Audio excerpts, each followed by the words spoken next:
आज हम पढ़ेंगे कमिटियाज़। मैनेजमेंट में इम्पोर्टेंट टॉपिक है कमिटियाज़। सबसे पहले अगर आपको मेरा वीडियो अच्छा लगता है तो please like, share, subscriber and जो भी आपके फ्रेंड्स है उसमें ये 4th ईयर का सब्जेक्ट है मैनेजमेंट, ये उनको भेज दीजिए। ये नोट्स बहुत अच्छे हैं। ठीक है, आज हम पढ़ेंगे शॉर्ट नोट से इतना याद रख जाएंगे तो काफ़ी है। अब हम आज पढ़ेंगे कमिटीज़। मैनेजमेंट में कमेटी बहुत इम्पोर्टेंट है। सबसे पहले हैं भोर कमेटी।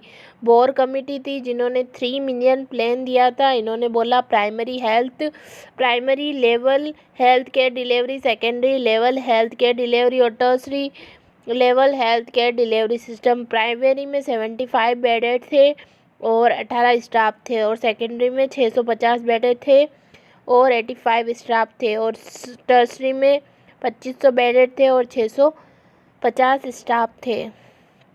ठीक है ना। और इसमें कैसे था, इसमें मतलब कि कैसे इन्होंने रखा था, कोड ऑफ रिव्यू में हॉस्पिटल में होने चाहिए 50 बेडेड और एसएनओ, डीएनएस और एएनएस और नर्स सिस्टर और स्टाफ नर्स होनी चाहिए। इन्होंने बोला देखो हॉस्पिटल में 500 बेडेड होना चाहिए।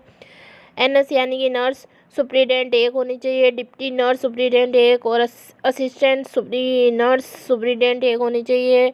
टोटल नर्स सिस्टर 54 और स्टाफ नर्स 207, टोटल 335 होनी चाहिए। फिर थी सरोजनी वर्धावन कमेटी। ये भी एक बहुत इम्पोर्टेंट कमेटी थी। क्या थी? सरोजनी वर्धावन कमेटी। देखो हमारे सीएचएन में भी कमेटी आती है लेकिन उनको अलग रखना है, इनको अलग रखना है। मैनेजमेंट के सब्जेक्ट में ये वाली कमेटी आएगी, ठीक है ना। भोर और सरोजनी वर्धावन कमेटी जो कि 1989 में आई थी। Also known as high power बोलेंगे इसको, कमेटी को हाई पावर नाम देख सकते हैं। और ये रिकमेंडेशन थी, इसमें बोला गया था कि आप नर्सिंग ऑफिसर नाम दिए जाए, जो कि आज है हम लोग। ठीक है ना। अब हम अगली कमेटी पढ़ेंगे। अब हम पढ़ेंगे बजाज कमेटी। ये भी बहुत इम्पोर्टेंट है बजाज कमेटी। ये भी 1985 में आई थी। इसमें भी एनएस, डीएनएस और एएनएस था, यानी कि nursing superintendent, deputy nursing superintendent और असिस्टेंट नर्सिंग सुप्रीडेंट।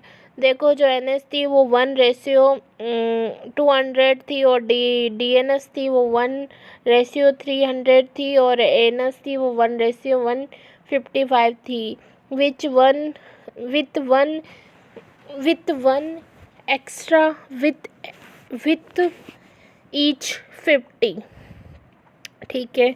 इन्होंने जो बजाज कमेटी थी ना, इन्होंने बताया कि एमओटी माइनर ऑपरेशन थिएटर में कौन होना चाहिए? 1 नर्स 1 पेशेंट होनी चाहिए। ओटी में 3 पेशेंट पे 1 नर्स होनी चाहिए। आईसीयू में 1 नर्स और 1 पेशेंट। सीसीयू में भी 1 नर्स 1 पेशेंट और एनआईसीयू में भी 1 नर्स 1 पेशेंट और पीआईसीयू के में भी रेशियो में 1 नर्स और 1 पेशेंट और बीआईसीयू में भी 1:1 होना चाहिए। ठीक है। Always maintain 30% extra reservoir. ठीक है।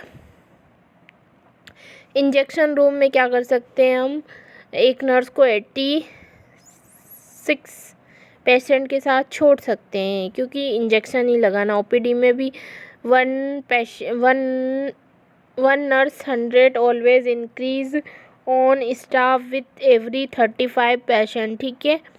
टीचिंग हॉस्पिटल में 1 नर्स 3 पेशेंट पे या 3 स्टूडेंट पे चलेगी। नॉन टीचिंग हॉस्पिटल में 1:5 पे चलेगी। प्री लेबर, ये सब आपको याद करना होगा। आप सोच रहे होगे मैं एक तो कुछ समझा नहीं हूँ, ये समझाने का डाटा नहीं है, इनको सबको याद ही रखना पड़ेगा।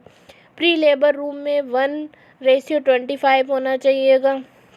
30% extra reservoir required. Labour room में 1:1 होना चाहिए क्योंकि लेबर रूम में है ना वो जो मदर है वो बहुत ऐसे होती है ना प्रॉब्लम्स, इसीलिए। जनरल वार्ड में 1:6 और स्पेशल वार्ड में 1:4 और टीचर स्टूडेंट रेशियो में 1:10 और आईसीयू में ईच स्टाफ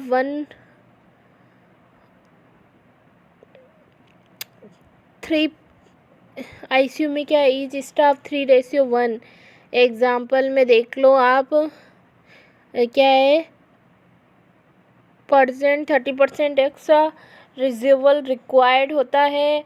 देखो स्टाफ होगा एक एमओटी में, ठीक है, और पेशेंट भी होगा एक होगा।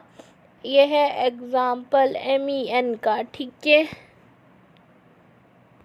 ये हमारी सारी कमेटियाँ ख़त्म हो चुकी है। हमने कौन कौन सी पढ़ ली थी? सबसे पहले बोर कमेटी, फिर सेकंड में वो क्या थी अपनी बजाज कमेटी, और एक वो जो नर्सिंग ऑफिसर नाम दिया था वो वाली कमेटी। ये कमेटी आपको याद रखनी है, ठीक है। Thank you so much.